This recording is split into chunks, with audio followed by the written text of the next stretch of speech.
एक बहुत ही शानदार और ऊर्जावान स्वागत है आप सभी का इस नई प्रस्तुति में। आज हम एक ऐसी सिनेमाई दुनिया में कदम रखने जा रहे हैं जहां ताकत, सम्मान और रणनीति का सबसे बड़ा परीक्षण होता है। हम बात कर रहे हैं एक बेहद ही खास और भव्य कहानी की, जिसे योद्धा जमघट कहा जाता है। अब इस महासंग्राम का पैमाना इतना विशाल है कि इसकी कल्पना मात्र से ही रोंगटे खड़े हो जाते हैं। चारों तरफ खूंखार योद्धा, अलग अलग दल और एक ऐसा माहौल जहां हर कोई अपनी श्रेष्ठता साबित करने के लिए बिल्कुल बेताब है। आज के इस विश्लेषण में हम इस महासंग्राम की पूरी घटना को गहराई से डिकोड करेंगे। तो आइए, बिना किसी देरी के इस महायुद्ध की गहराई में सीधे छलांग लगाते हैं। जरा एक पल के लिए इस दृश्य को अपने मन में उतारिए। एक अत्यंत विशाल मैदान, खचाखच भरी हुई भीड़ और हर तरफ से आ रहा एक ऐसा बहरा कर देने वाला शोर जो किसी को भी डरा दे। अलग अलग गुटों के समर्थक अपनी पूरी ताकत से चिल्ला रहे हैं। कोई कह रहा है मारो, कोई चिल्ला रहा है उसे गिरा दो, ड्रैगन महल की जय। लिटरली हवा में एक उन्माद है। और इन सब के बीच कानों में गूंजती है ढोल की वो भारी धड़कनें बढ़ा देने वाली थाप, जो हर पल के साथ और तेज और ज्यादा आक्रामक होती जा रही है। ऐसा लग रहा है जैसे पूरा का पूरा स्टेडियम किसी ज्वालामुखी की तरह फटने ही वाला है। शांत, और बस एक ही पल में वो पूरा का पूरा शोर, वो बहरा कर देने वाला तूफान एक पूर्ण सन्नाटे में बदल जाता है। अखाड़े के बीचों बीच खड़े उद्घोषक भैरव की ये एक भारी आवाज पूरे मैदान को चीरती हुई निकलती है और एकदम पिन ड्रॉप साइलेंस छा जाता है। सच कहूं तो ये सन्नाटा उस शोर से भी ज्यादा खौफनाक है। तो चलिए अब जरा इन कड़े नियमों को गहराई से समझते हैं। भैरव की आवाज गूंजती है और वो बिल्कुल स्पष्ट कर देते हैं कि देखिए, ये अंतिम टॉप 10 रैंकिंग युद्ध नहीं है, ये सिर्फ एक सिलेक्शन राउंड है। यहाँ कोई टीम किसी को नहीं बचाने वाली। हर टीम के योद्धाओं की एक एक करके व्यक्तिगत लड़ाइयाँ होंगी, मतलब एकदम आमने सामने की सीधी टक्कर। जो अंत तक अपने पैरों पर खड़ा रहेगा ना, केवल वही इस प्रतिष्ठित टॉप 10 में प्रवेश करेगा। यहाँ दाव कितने ऊंचे हैं इसका अंदाजा आप खुद लगा सकते हैं। ये पूरी तरह से करो या मरो की स्थिति है। अब जरा इस माहौल की गंभीरता को देखिए। हमारा मुख्य पात्र आरोव वो पहली बार इतने बड़े और आक्रामक जनसमूह के सामने खड़ा है। चारों तरफ से दर्शकों की मारो और खत्म कर दो की गूंजती आवाजें, ये किसी भी अच्छे खासे इंसान का मनोबल तोड़ सकती हैं। हवा का दबाव इतना भारी है कि सांस लेना तक मुश्किल हो रहा है और इस दम घुटू माहौल में खड़े आरोव के हाथ हल्के हल्के कांप रहे हैं। अब आप सोच रहे होंगे कि क्या वो डरपोक है? बिल्कुल नहीं, बल्कि ये उस अकल्पनीय दबाव का एकदम प्राकृतिक परिणाम है जो किसी भी नए योद्धा पर पड़ता है। लेकिन तभी इस गंभीर सन्नाटे और भयंकर तनाव के बीच एक बहुत ही अजीबोगरीब आवाज आती है। आरोव के गले में पड़े एक तावीज से किसी की फुसफुसाहट सुनाई देती है।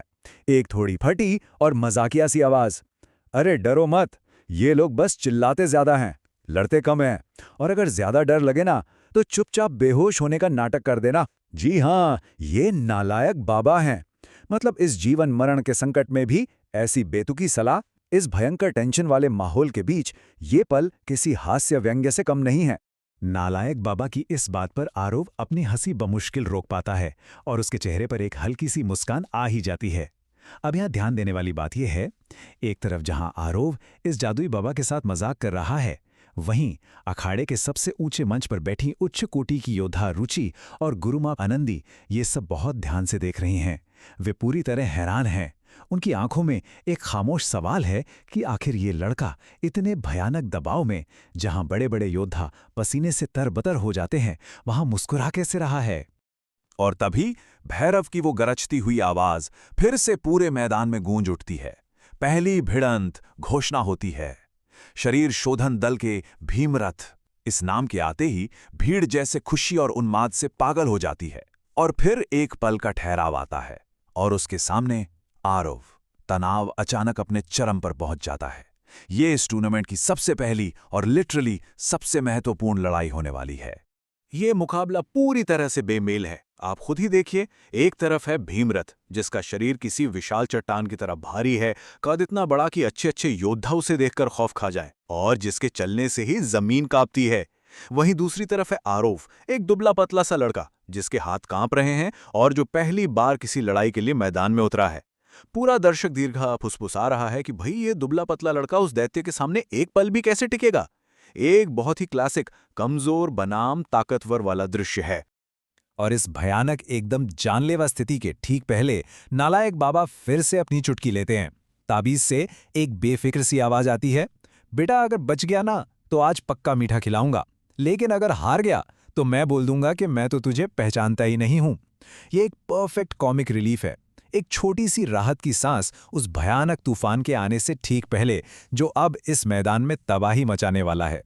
ढोल एकदम से बजना बंद हो जाते हैं। मैदान में एक ऐसा सन्नाटा छा जाता है कि अगर एक सुई भी गिरे ना तो उसकी आवाज आ जाए। हर किसी की सांसें थमी हुई हैं और तभी भैरव का हाथ नीचे आता है। युद्ध प्रारंभ। आग बबूला भीमरथ एक खूंखार जानवर की तरह दहाड़ता है और सीधे आरोव की तरफ दौड़ पड़ता है। उसके हर कदम के साथ ऐसा लग रहा है जैसे कोई भूकंप आ गया हो। धड़ाम धड़ाम वह अपना भारी भरकम मुक्का पूरी ताकत से हवा को चीरते हुए आरोव के चेहरे की तरफ फेंकता है। गति और ताकत का एक ऐसा खौफनाक प्रदर्शन जिसे देखकर लिटरली किसी की भी रूह कांप जाए। आइए आगे बढ़ते हैं और देखते हैं कि ये कैसे आकार लेता है। स्टेप 1, भीमरथ अपनी पूरी राक्षसी ताकत के साथ वार करता है। लेकिन स्टेप 2, आरोव घबराकर पीछे हटने के बजाय एक बिल्कुल ही अलग और शांत लय में अपना रुख बदलता है। और स्टेप 3, जब वो मुक्का लगने ही वाला होता है, आरोव इतनी खूबसूरती से, जैसे किसी अदृश्य संगीत की धुन पर थिरकते हुए, उस वार से बच निकलता है। उसकी चाल में इतनी गहराई और नज़ाकत है कि ऊपर बैठे अनुभवी बुजुर्ग भी हक्के बक्के रह जाते हैं। उन्हें समझ आ गया है कि ये कोई साधारण बचाव नहीं था। और तभी इस तेज और हिंसक युद्ध के बीच समय जैसे धीमा हो जाता है। सबसे ऊपर बैठी रुचि, जो अब तक इस लड़ाई को हल्के में ले रही थी, अचानक पूरी तरह चौकन्नी हो जाती है। उसकी आंखों में इस रहस्यमयी लड़के के लिए एक गहरी जिज्ञासा भर आती है। ठीक उसी पल वार से बचकर निकलते हुए आरोव अपनी नजरें ऊपर उठाता है और उन दोनों की नजरें एक दूसरे से टकराती हैं। अखाड़े का वो बहरा कर देने वाला शोर, वो चीख पुकार, वो सब कुछ आरोव के कानों से जैसे पूरी तरह गायब हो जाता है। इस पल की गहराई को इन शब्दों में बहुत अच्छी तरह महसूस किया जा सकता है। युद्ध के शोर में भी अजीब सा असर था। उसकी आंखों में जैसे पूरा दूसरा सफर था। ये एक बहुत ही सुंदर और काव्यमय क्षण है, जहां एक तरफ मौत सिर पर खड़ी है, वहीं दूसरी तरफ दो अजनबियों की आंखों के बीच एक मूक संवाद हो रहा है। ये सन्नाटा, वो ठहराव, उस महायुद्ध की हिंसा से बिल्कुल विपरीत और बेहद गहरा है। मेरे सामने होकर ऊपर क्या देख रहा है? भीमरथ की पागल कर देने वाली दहाड़ से वो जादुई सन्नाटा झटके से टूटता है। भीमरथ का अहंकार आहत हो चुका है कि उसका दुश्मन उसकी तरफ देखने के बजाय आसमान की तरफ देख रहा है। वो अपनी सारी बची खुची ताकत इकट्ठा करता है और एक अंतिम विनाशकारी प्रहार करता है। लेकिन आरोव बिना कोई घबराहट दिखाए अपनी उसी शांत और रहस्यमयी लय में बिजली की तेजी से घूम जाता है।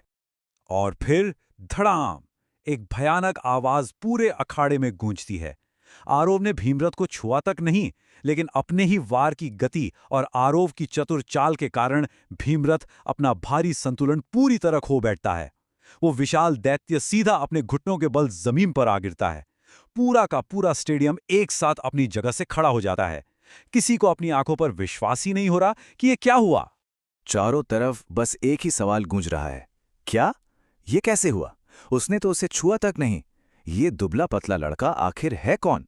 जरा सोचिए, जिसे सब एक कमजोर बलि का बकरा समझ रहे थे, उसने बिना अपनी मुट्ठी बांधे अखाड़े के सबसे खूंखार योद्धा को घुटनों पर ला दिया है। ये एक ऐसा अप्रत्याशित और चौंका देने वाला पल है जो पूरे टूर्नामेंट की दिशा ही बदल देता है। और इस स्तब्ध कर देने वाले सन्नाटे को फेर से चीरती है नालायक बाबा की वो शरारती आवाज, वारे हीरो, अब तो वो लड़की भी देख रही है तेरे को। ये सुनते ही आरोव तुरंत शर्माकर अपनी नजरें नीचे झुका लेता है और वहीं ऊपर बैठी रहस्यमयी रुचि के होठों पर एक बहुत ही हल्की लेकिन गहरी मुस्कान तैर जाती है। ये एक छोटी सी घटना हमें दिखाती है कि इस खौफनाक लड़ाई के बीच भी मानवीय भावनाएं कैसे अपना रास्ता खोज ही लेती हैं। तो इस पूरी घटना से हमें एक सबसे महत्वपूर्ण बात समझ आती है। कुछ लड़ाइयां ताकत से जीती जाती हैं और कुछ नजरों से, लेकिन जिस दिन दोनों एक साथ चलने लगे ना, उस दिन इतिहास बनता है। आरोव ने आज सिर्फ एक शारीरिक लड़ाई नहीं जीती है, बल्कि उसने एक मनोवैज्ञानिक और रणनीतिक जीत हासिल की है। ये तो सिर्फ एक शुरुआत है। ये घटना हमें सोचने पर मजबूर करती है कि इस छिपे हुए हुनर वाले लड़के का असल भाग्य क्या है। वो इस विशाल योद्धा जमघट में और कौन से चमत्कार करेगा। खैर, हम इस विश्लेषण को यहीं विराम देते हैं, लेकिन इतना तो तय है कि ये कहानी अभी और भी कई दिलचस्प मोड़ लेने वाली